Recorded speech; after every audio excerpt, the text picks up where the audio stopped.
Hello, everybody. Welcome to day 2 of Cohenversations. How's everyone doing today? I'm waiting to see if anyone shows up, so I'm just kind of tap dancing here. You can't see it. You can't see the dancing feet because they're down here. Sorry.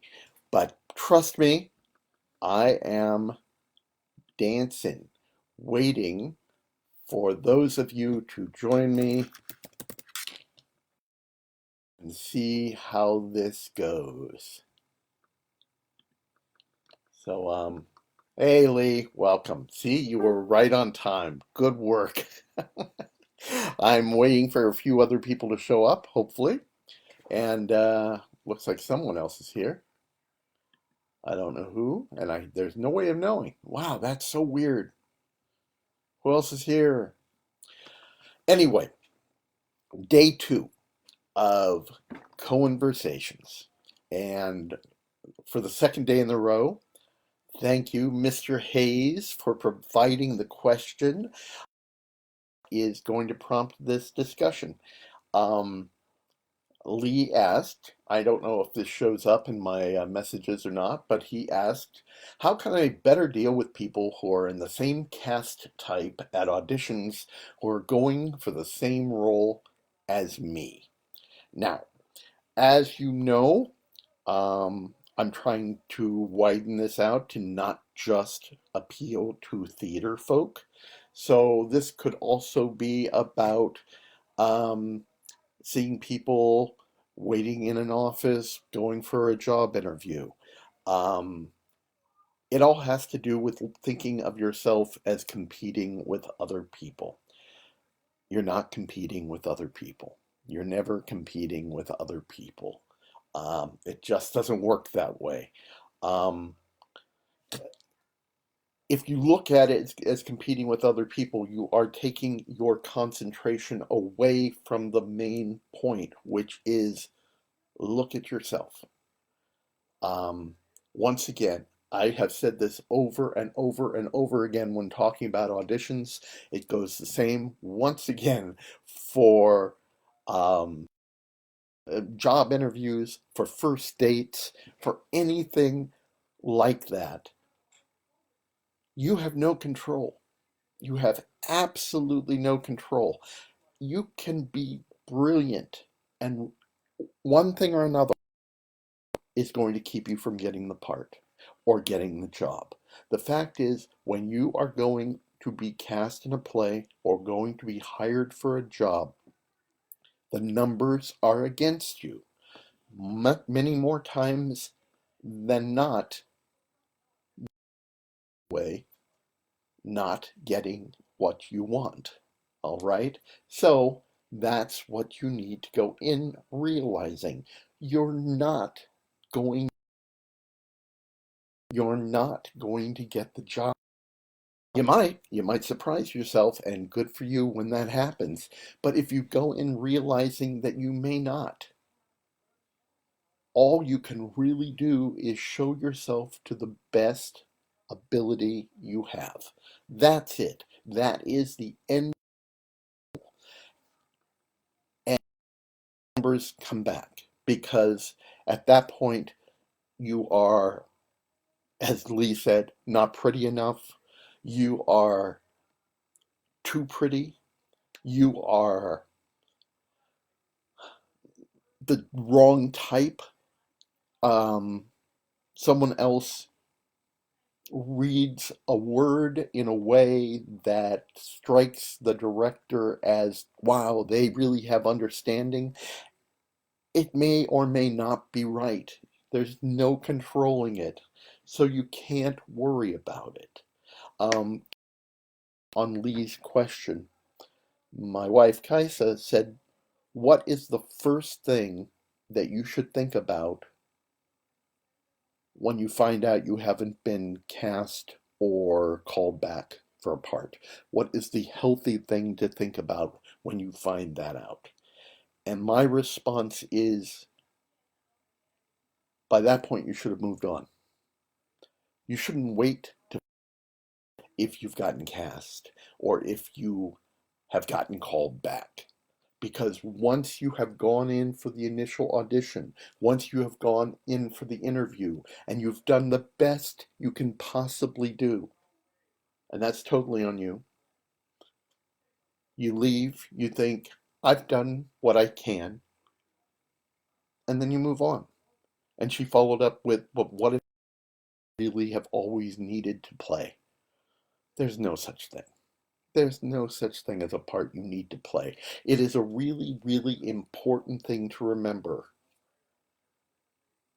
that we need to constantly remind ourselves, especially in times like this, the big difference between wanting something and needing something. There are very, very few things in life that we actually need. Oxygen is good. Oxygen is very important, and most of us need it. Food. We need our food. Water. Water's good. Water's excellent, and we really need the water. Shelter. Yeah. Um, that's probably it. That's probably all we need. Beyond that, it's stuff we want. It's stuff we certainly would like to have in our lives. But people survive without it. And especially when you're thinking about theater, it's just a play. And number one, if it's a part you really, really would kill to play, and we all have them, I know I've got my dream roles. If it's a part like that, it'll come around again. Around again, there's going to be another part that's probably better for you. Um, but you can't go into an audition or an interview looking at it as a competition. Let me share a little story. One of the first I went to when I came to Southern was for a show called The Real Inspector Hound. I knew no one at that point. I mean, this was about the second show I ever auditioned for when I came here. And I walked in and I saw a guy sitting on the floor waiting to go into the audition, and he was definitely my type. He,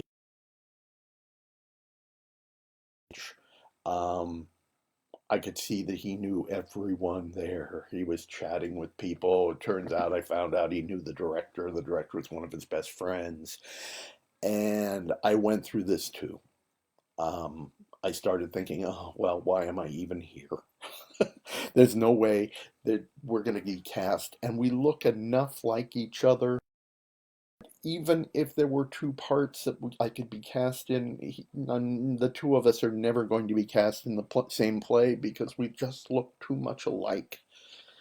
Um, well, it turns out that we both did get cast. I got cast in a part that I never would have thought I would be cast in, and it turned out to be a really fun experience, and ended up being one of my best friends. And the competition ended up being the best man at my wedding. That guy was Daryl Mendelson. We are still friends 30 something years later. He's been one of the constants in my life.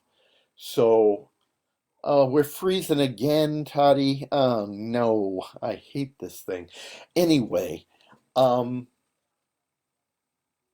it get the part that I'm wanting. I got another part, and I got a whole lot more. And you need to look at an audition. You need to look at any kind of place where you're meeting new people and trying to impress them as an opportunity to grow and to experience something new. And if you go in with that expectation, you're not going to be disappointed. You're not going to be depressed afterward because you have learned something. And you know what? Even if you go into an audition and you totally blow it, if you give the worst audition in your life, you can walk out of there saying, wow, I really learned something.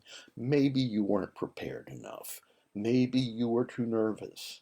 I know I've blown plenty of auditions where I walked out thinking, I'm not going to get that part because I was really nervous. And the really nervous were the times that I thought, I really need this. I quoting chorus line, I really need this job. No, none of us ever really need the job. We are lucky to get the opportunity to go in an audition. Um, if you really go in and enjoy it, you've gained something. If you go in and realize there was a way you could have done it better, you've learned something. It's all so that's the way to look at it. Every time next audition, I see Lisa Salas just said the next audition. There's always another. And when you have a situation like we're in now, where you are um, not able to audition, where you're not able to do a show, then you can prepare for one. You can prepare ahead. Think about it. Think of all the opportunity you have now to practice. Lee had asked earlier about getting ready for the As You Like It auditions over at Long Beach Playhouse. What a perfect opportunity. An audition where you are probably going to need a prepared monologue. Now you got all this time to practice it. It's a great opportunity. So use the time. Think ahead. Find out what's going on down the line. And once you walk out of an audition, well before you hear if you're being called back or if you've been cast, start thinking of the next opportunity. You can always shelve the next opportunity if you happen to get into this. Start looking ahead or have a whole list of things that might be coming up or think of something you can do yourself that will keep it going, that will keep you challenged, which will keep you growing. Um, what life is all about, right? Just constantly trying new things. And remember, if you go out for things that you know you're going to succeed at, you will never grow. Keep pushing yourself. Don't look at the other actors as competition. There's only one person you're competing with. You know who that is, and I'm not going to go into it. It's trite, but you just need to go in and enjoy yourself and grow and learn and fail big, because by failing big, you are definitely going to grow and improve. That's it. Now, I think I've answered that. I think I've beaten well beyond its death point. So, if there is no other question, does anyone listening have a question for me? I want to try this. I want to try the interchange here. I really do want to thank Lee, though, because you keep giving me great material. Um, and I'm going to give you a couple moments. I see so many people from my past. This is very cool. I love this. I hope you're all enjoying yourselves. Hello, Jacob. Oh my God, how are you doing? Um, if anyone has any questions, it doesn't have to be about theater. I prefer it not being about theater, okay? Honestly, I will make up an answer to anything. That's the whole point of this, is for you to ask a question and for me to make up bullshit, because I'm really good at that. I'm going to, because I've been on for 14 minutes now, and that's enough of me for any space of time. I hope you're all doing well.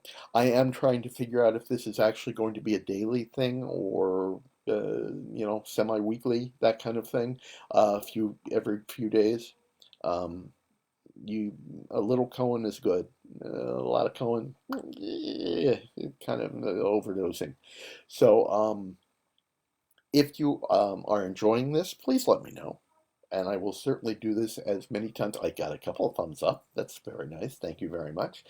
Um, and do send me, send me a direct message and ask me a question, because I'm tired of just you all listening in on my advice to Lee. All right. Enough of me for now. It's been 15 minutes. That's my time. Love you all. Take care of yourself. Stay healthy. Wash your hands and stay up. Stay up. Be happy. Way luckier than a lot of people. So keep a stiff upper lip. And if your lower one sags, try to wipe off the drool. Take care.